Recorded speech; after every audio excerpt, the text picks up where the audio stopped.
नमस्कार दोस्तों, मैं Dharmendra Verma online study with DK में आपका बहुत बहुत स्वागत करता हूं। जैसा कि आप सभी को पता है, यदि आप हमारे रेगुलर वीडियो देख रहे हैं तो आप सभी को पता होगा कि यहां पर हिंदी की एक सीरीज चल रही है जिसमें आपको टोटल 15 प्रश्न मिलते हैं, लेकिन जो 15 प्रश्न मिलेंगे वो आपको व्याख्या सहित मिलेंगे। काफ़ी इंपॉर्टेंट प्रश्न है, चाहे वो सीटेट एग्जाम हो या फिर एमपीटीएट में वर्ग 3 हो। जो यूपी में टीजीटी पीजीटी की वैकेंसी निकली है उसके लिए भी काफ़ी इंपॉर्टेंट प्रश्न है, तो आपको स्किप नहीं करना है, वीडियो को पूरा देखना है और अंत में हमें बताना है कि आज का वीडियो आपको कैसा लगा। इसकी पीडीएफ चाहिए तो आपको हम हर वीडियो में बोलते हैं कि आप हमारे ऐप टेट सक्सेस को डाउनलोड करके रख लीजिए, उसमें कभी भी आपको ये पीडीएफ उपलब्ध हो सकती है। 1-2 दिन में आप उसको खोल के देख लीजिएगा, क्योंकि नोटिफिकेशन का थोड़ा इशू चल रहा है, तो आप खोल के एक बार देख लीजिएगा कि पीडीएफ आपके पास आई या नहीं। तो लिंक डिस्क्रिप्शन में है, जाकर ऐप्स को डाउनलोड कर लीजिएगा।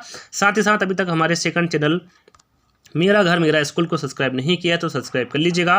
वहाँ पर आपको कक्षा 6 से लगाकर 12वीं तक जितनी भी एनसीईआरटी बुक है उन सभी का सॉल्यूशन मिल जाएगा। तो लिंक डिस्क्रिप्शन में है, जाकर एक बार देख लीजिएगा। साथ ही साथ जो 2 पार्ट है उनको आपको देखना है, तो यहाँ पर एक लिंक आपको देखने को मिलेगी। जैसे ही वहाँ पर आप क्लिक करेंगे तो आप उन दोनों भागों को एक साथ देख सकते हैं। तो चलिए शुरू करते हैं। आज का पहला प्रश्न है हमारा, शुद्ध रूप आपको बताना है। शब्द का कौन सा रूप शुद्ध है। यहाँ पर आपके सामने 4 शब्द यानी कि 4 विकल्प दिए हुए हैं, इसमें से आपको शब्द रूप को पहचानना है कौन सा होगा। तो राइट आंसर होगा हमारा यहाँ पर आभ्यंतरिक। आभ्यंतरिक जो शब्द है दोस्तों ये शुद्ध है, बाकी की तुलना में आ, सा और दा ये तीनों ही अशुद्ध शब्द है। बाकी जो बा वाला विकल्प है यानी कि आभ्यंतरिक ये शुद्ध रूप होगा।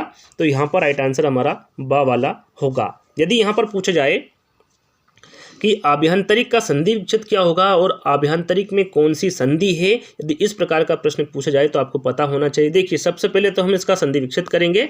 यदि आभ्यंतरिक का संधि विच्छेद पूछे तो आप कर सकते हैं कि आभि प्लस आंतरिक। आभि प्लस आंतरिक, यहाँ पर थोड़ा सा मैं लिखने में ये इस प्रकार इसको लिखेंगे हम। आभि प्लस आंतरिक बराबर क्या होता है, आभ्यंतरिक होता है। इसका संधि विच्छेद इस प्रकार होगा। अब आपको इसमें बताना है कि कौन सी संधि होगा। देखिए मैं यहाँ पर संधि विच्छेद कर चुका हूँ, तो अब आपको आसानी होगी कि इसमें कौन सी संधि होगी। तो यहाँ पर साधारण सी बात है, आभि प्लस आंतरिक में यण संधि होगी। कौन सी होगी, यण संधि होगी। तो यहाँ पर देखिए 3 प्रश्न आपके कंप्लीट हुए। शब्द का कौन सा रूप शुद्ध है, तो वो है बा वाला आभ्यंतरिक। इसका संधि विच्छेद क्या होगा, तो आभि प्लस आंतरिक होगा। इसमें कौन सी संधि है, तो इसमें यण संधि। यहाँ पर 3 प्रश्न आपके कंप्लीट हो गए, तो तीनों को आपको ध्यान में रखना है। चलिए, सिंदूर की होली शीर्षक नाटक किसकी रचना है, काफ़ी इंपॉर्टेंट है। देखिए यहाँ पर प्रश्न में पूछा जाता है कि सिंदूर की होली क्या है, तो आपको पता होना चाहिए ये नाटक है।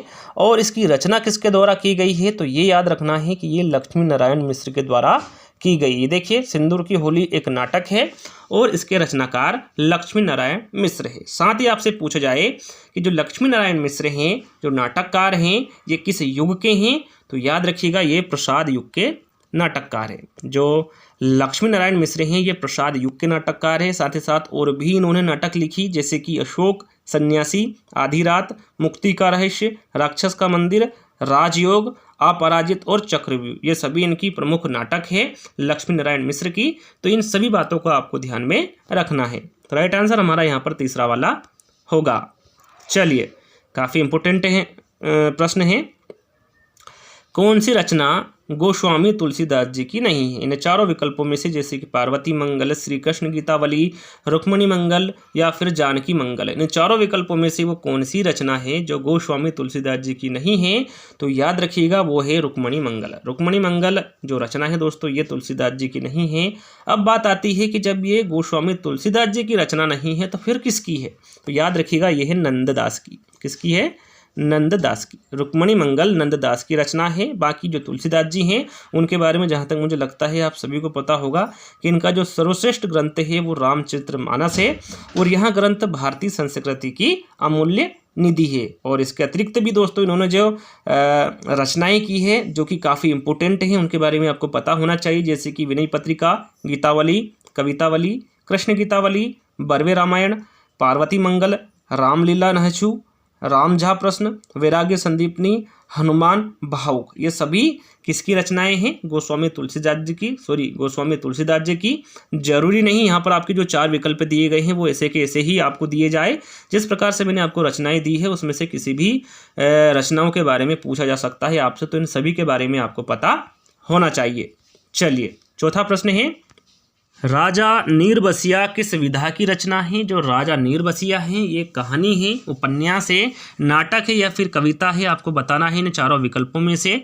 तो याद रखिएगा, जो राजा नीरबसिया है ये एक प्रकार की कहानी है। तो यहाँ पर आपको आंसर पता चल गया कि जो राजा नीरबसिया है वो एक प्रकार की कहानी है। अब आपको यहाँ पर जानकारी होना चाहिए कि जो राजा नीरबसिया है इसके रचनाकार कौन है। तो याद रखिएगा, राजा नीरबसिया के जो रचनाकार है वो कमलेश्वर जी हैं। कमलेश्वर जी पे काफ़ी क्वेश्चंस बनते हैं, तो याद रखिएगा, क्योंकि इन्होंने कहानी भी लिखी है, उपन्यास भी लिखे हैं, पत्रकारिता भी इन्होंने की है, स्तंभ लेखन, साथ ही साथ इन्होंने फिल्म पटकथाएं जैसी अनेक विधाओं से जुड़े रहे हैं। तो सबसे पहले हम यहाँ पर इनकी फिल्में और टीवी धारावाहिक की पटकथाएं के बारे में जानेंगे। सबसे पहले फिल्मों के बारे में जानेंगे कि इन्होंने कौन कौन सी लिखी हैं। तो याद रखिएगा, आंधी, मौसम, रजनीगंधा, छोटी सी बात, मिस्टर नटवरलाल जैसी इन्होंने फिल्में लिखी है। साथ ही साथ इन्होंने चंद्रकांता जैसे टीवी धारावाहिक की पटकथाएं भी लिखी हैं। तो ये याद आपको रखना है। चलिए, अब इनके प्रमुख उपन्यास के बारे में बात करेंगे, फिर इनकी कहानियों के बारे में बात करेंगे। सबसे पहले उपन्यास को देखते हैं। इन्होंने जो प्रमुख उपन्यास लिखे हैं उसमें है एक सड़क, 57 गलियां, तीसरा आदमी, डाक बंगला, समुद्र में खोया हुआ आदमी, काली आंधी, आगामी अतीत, सुबह दोपहर शाम, रेगिस्तान, लौटे हुए मुसाफिर, वही बात, एक और चंद्रकांता, कितने पाकिस्तान। ये सभी किसके द्वारा लिखी गई हैं? कमलेश्वर के द्वारा लिखी गई। देखिए, एग्जाम में कितने पाकिस्तान पूछा जाता है, तो याद रखिएगा ये कमलेश्वर जी द्वारा लिखा गया है और ये एक उपन्यास है। चलिए, अब कहानी की ओर बढ़ते हैं जो कि प्रश्न में दिया गया है। कहानी इन्होंने लिखी है राजा नीरबसिया, जार पंचम की नाक और मुर्दों की दुनिया। ये इनकी प्रमुख कहानियां हैं। तो याद रखना है, मैंने आपको जो भी बताया, यदि आपको यहाँ पर समझ नहीं आ रहा है, आप इनके कहानियां उपन्यास को नहीं समझ पा रहे हैं, तो हमारे ऐप्स के माध्यम से जो मैंने आपको डिटेल दी है वो डिटेल समेत आपको वहाँ पर PDF मिल जाएगी। तो जाकर एक बार पढ़ लीजिएगा तो और आपको अच्छे से समझ में आ जाएगा। चलिए, 5वें प्रश्न की ओर चलेंगे। कौन सी रचना मोहन राकेश की है? यहाँ पर आपको बताना है मोहन राकेश की रचना कौन सी है, काफ़ी इंपॉर्टेंट है। अंधेरे बंद कमरे, चीड़ों पर चांदनी, हरी घास पर क्षण भर या फिर कितने पाकिस्तान। यहाँ पर कितने पाकिस्तान के बारे में तो अभी बता ही चुका हूँ मैं आपको, फिर भी एक बार बता दूंगा। सबसे पहले आपको यहाँ पर जानना आवश्यक है कि मोहन राकेश की कौन सी रचना है। तो याद रखिएगा, मोहन राकेश द्वारा जो रचित रचना है वो अंधेरे बंद कमरे। कौन सा है?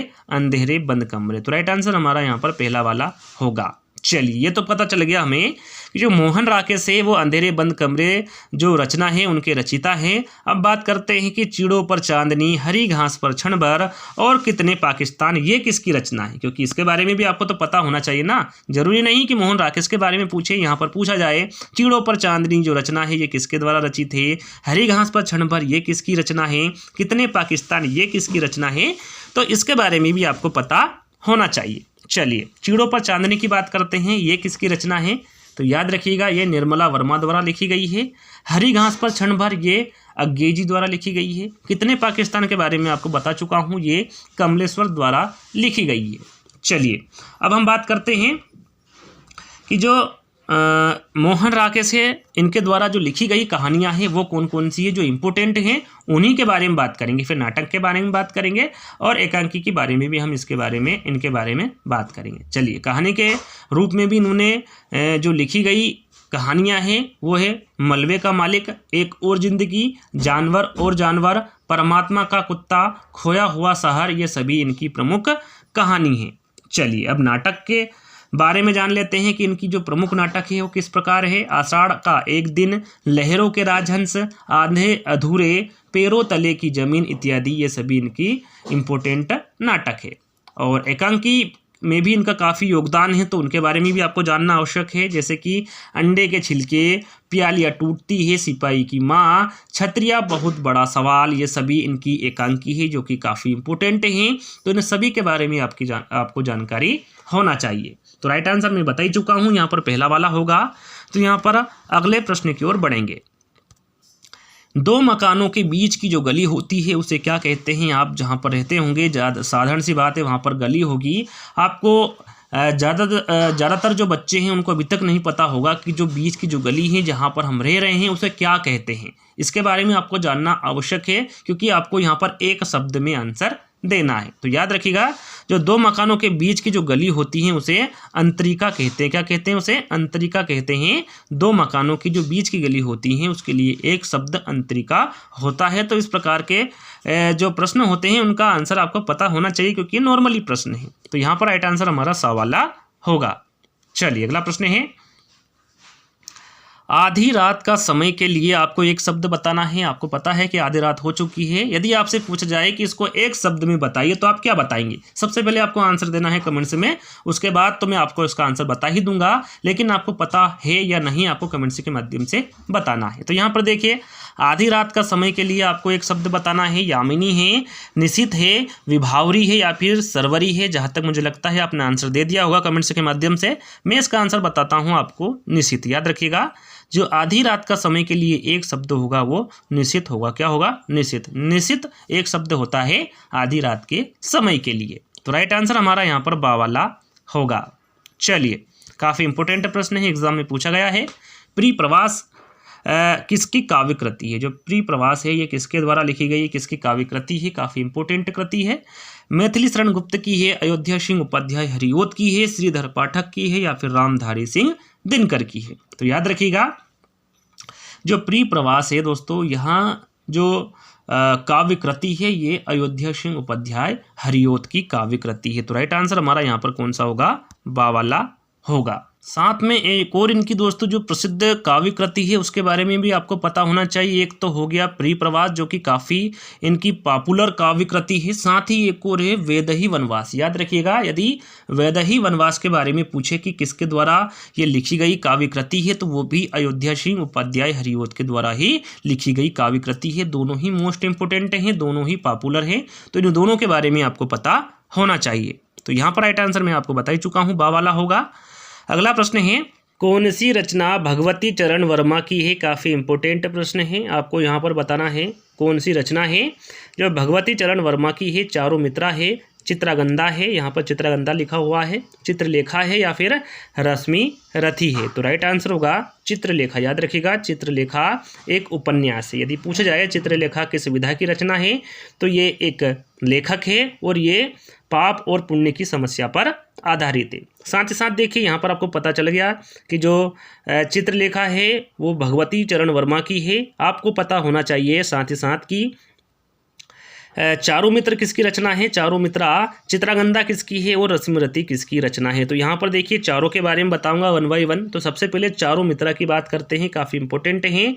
तो ये राजकुमार वर्मा की रचना है, चारों मित्रा। चित्रलेखा भगवती चरण वर्मा की, यहाँ पर आपको कंफ्यूज नहीं होना है। चित्रलेखा पूछे तो भगवती चरण वर्मा की है, और चारों मित्रा पूछे तो ये राजकुमार वर्मा की रचना है। यहाँ पर चित्रागंधा की बात करें तो ये एक नाटक है जो कि रविंद्रनाथ टैगोर द्वारा लिखी गई है। रश्मिरथी की पूछे तो ये रामधारी सिंह दिनकर द्वारा लिखी गई रचना है। तो याद रखिएगा, इन चारों के बारे में एक बार फिर दोहरा देता हूँ। चारों मित्रा राम कुमार वर्मा की रचना है, चित्रागंधा रविंद्रनाथ टैगोर की है, और रश्मिरथी रामधारी सिंह दिनकर की है, और चित्रलेखा तो मैं आपको बता ही चुका हूँ कि ये भगवती चरण वर्मा की रचना है। तो इन चारों रचनाओं के बारे में आपको पता होना चाहिए।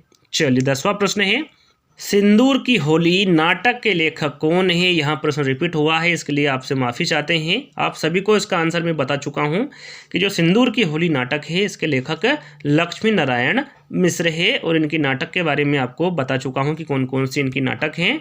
तो यहाँ पर अगले प्रश्न की ओर चलेंगे। अगला प्रश्न है, शिलापंख चमकीले किसका कविता संग्रह है? काफ़ी इंपॉर्टेंट है यहाँ पर। शिलापंख चमकीले जो एक कविता संग्रह है ये किसका है? तो याद रखिएगा, ये गिरजा कुमार माथुर का है। याद रखिएगा, जो शिलापंख चमकीले कविता संग्रह है ये गिरजा कुमार माथुर का है, जो कि मध्य प्रदेश के अशोकनगर के रहने वाले हैं।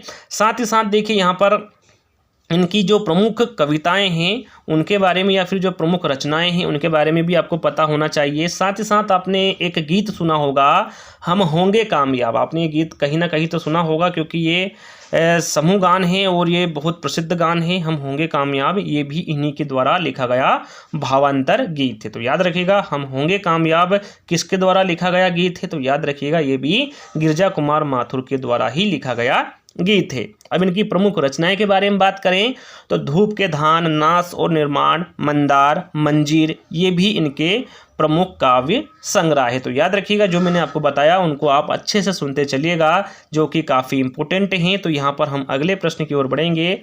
यहाँ पर अगला हमारा विलोम शब्द से संबंधित प्रश्न है। मंथर का विलोम है। काफ़ी बच्चे यहाँ पर समझ नहीं पाते हैं कि मंथर क्या होता है, इसका विलोम शब्द क्या होता है। तो यहाँ पर प्रश्न वहीं लिए गए हैं जो कि काफ़ी इंपॉर्टेंट हैं और आपको कम समझ में आ रहे होंगे। तो यहाँ पर देखिए, मंथर का आपको विलोम शब्द बताना है। सबसे पहले इसका अर्थ हम जान लेते हैं कि मंथर का अर्थ क्या होता है। तो यहाँ पर मंथर का अर्थ होता है मंद, धीमा, अद्भुत, वेगहीन, अशीघ्र, ये सभी मंथर के अर्थ होते हैं। अब आपको इन चारों विकल्पों में से बताना है कि इसका विलोम शब्द क्या होगा। तो यहाँ पर देखिए, इसका विलोम शब्द होता है सत्वर। याद रखिएगा, मंथर का विलोम शब्द सत्वर होता है। यहाँ पर देखिए मत्सर भी लिखा हुआ है। अब मत्सर का क्या अर्थ होता है, तो मत्सर का अर्थ होता है जलन, ईर्ष्या, डाह, ये सभी मत्सर के अर्थ होते हैं। और यहाँ पर एक शब्द और आपको दिख रहा होगा, भास्वर। अब भास्वर का क्या अर्थ होता है, तो यहाँ पर देखिए भास्वर शब्द का अर्थ होता है चमकदार, चमकीला, आभामयी, दीप्तिमान, प्रकाशमान, ये सभी भास्वर के अर्थ होते हैं। तो जो आपको समझ में नहीं आ रहा है उन्हीं के यहाँ पर प्रश्न लिए गए हैं, उन्हीं के अर्थ आपको बताए जा रहे हैं। तो राइट आंसर हमारा यहाँ पर सा वाला होगा। चलिए, लुप्त का विलोम। अब आपको लुप्त तो समझ में आ रहा होगा, लेकिन आप यहाँ पर राइट आंसर विलुप्त कर देंगे, कोई बच्चे अलुप्त कर देंगे, लेकिन दोनों ही विकल्प हमारे असत्य होंगे। यानी कि लुप्त का विलोम शब्द ना तो विलुप्त होता है, ना ही अलुप्त होता है, ना ही प्रत्यक्ष होता है। लुप्त का जो विलोम शब्द होता है वो प्रकट होता है। याद रखिएगा, काफ़ी इंपॉर्टेंट है, एग्जाम में पूछा जाता है इस प्रकार के प्रश्न। तो यहाँ पर लुप्त का विलोम शब्द क्या होगा, प्रकट होगा। और दूसरे शब्दों में हम यदि इनके जो अतिरिक्त शब्द हैं इनके यदि हम विलोम जानें तो उसके बारे में आपको पता होना चाहिए। देखिए, विलुप्त अलुप्त के बारे में तो आप ज़्यादातर पता ही होगा आपको। यहाँ पर देखिए, प्रत्यक्ष। प्रत्यक्ष का विलोम शब्द क्या होता है, तो प्रत्यक्ष का विलोम शब्द होता है अप्रत्यक्ष, या फिर प्रच्छन्न, गुप्त, उपरोक्ष, ये सभी प्रत्यक्ष के विलोम शब्द होते हैं। तो इनके बारे में आपको जान लेना आवश्यक है कि किसके विलोम शब्द क्या होते हैं, क्योंकि इसी प्रकार के प्रश्न एग्जाम में पूछे जाते हैं। चलिए, हाटक शब्द का अर्थ है। यहाँ पर देखिए, आपको हाटक शब्द का अर्थ या फिर पर्यायवाची शब्द बताना है कि हाटक शब्द का पर्यायवाची शब्द क्या होगा। सोना, चांदी, भूषी या फिर हीरा। तो यहाँ पर हाटक शब्द का पूछा गया है, तो याद रखिएगा हाटक शब्द का पर्यायवाची सोना होता है। साथ ही साथ हाटक के और भी पर्यायवाची होते हैं, जैसे कि कनक, कंचन, काचन, ताजरूप, स्वर्ण, सुवर्ण, हेम, सोना, ये सभी हाटक के ही पर्यायवाची शब्द होते हैं, जिनके बारे में आपको पता होना चाहिए। चलिए, अंतिम प्रश्न की बात करेंगे। जैसा कि मुझे जहाँ तक लगता है आपको वीडियो पसंद आ रहा होगा, तो आपको वीडियो को लाइक करना है, शेयर करना है और चैनल को सब्सक्राइब कर लेना है ऐसे ही इंटरेस्टिंग वीडियो के लिए। तो लास्ट प्रश्न है हमारा, ध्वंस शब्द का अर्थ है। यहाँ पर आपको ध्वंस शब्द का पर्यायवाची शब्द बताना है, क्या होगा। तो यहाँ पर ध्वंस शब्द का पर्यायवाची भैंसा होता है। क्या होता है, ध्वंस शब्द का पर्यायवाची भैंसा होता है। बाकी आपके सामने 3 विकल्प दिख रहे हैं, ग्वाला, पहाड़, कछुआ। इनके पर्यायवाची कौन कौन से होते हैं, तो यहाँ पर देखिए, कछुआ का पर्यायवाची होता है कुर्म, कमठ और कच्छप, ये सभी कछुआ के पर्यायवाची शब्द होते हैं। पहाड़ की बात करें तो पहाड़ के होते हैं गिरि, धराधर, भूधर, मेरू और अचल, ये सभी पहाड़ के पर्यायवाची शब्द हैं। एक और यहाँ पर विकल्प बचा हुआ है ग्वाला।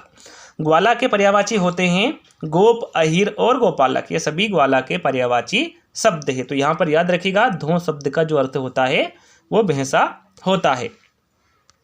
तो यहीं पर हमारे जो 15 प्रश्न थे आज के हिंदी के, जो सीरीज चल रही है उसका तीसरा पार्ट है ये। तो आज का वीडियो आपको कैसा लगा, आपको कमेंट्स के माध्यम से बताना है। ज़्यादा से ज़्यादा इसको लाइक करना है, कमेंट्स करना है, अपने दोस्तों के साथ में शेयर करना है और चैनल को सब्सक्राइब जल्दी से जल्दी कर लेना है। तो जल्दी ही दोस्तों एक नई वीडियो के साथ मिलेंगे। जब तक के लिए धन्यवाद। जय हिंद।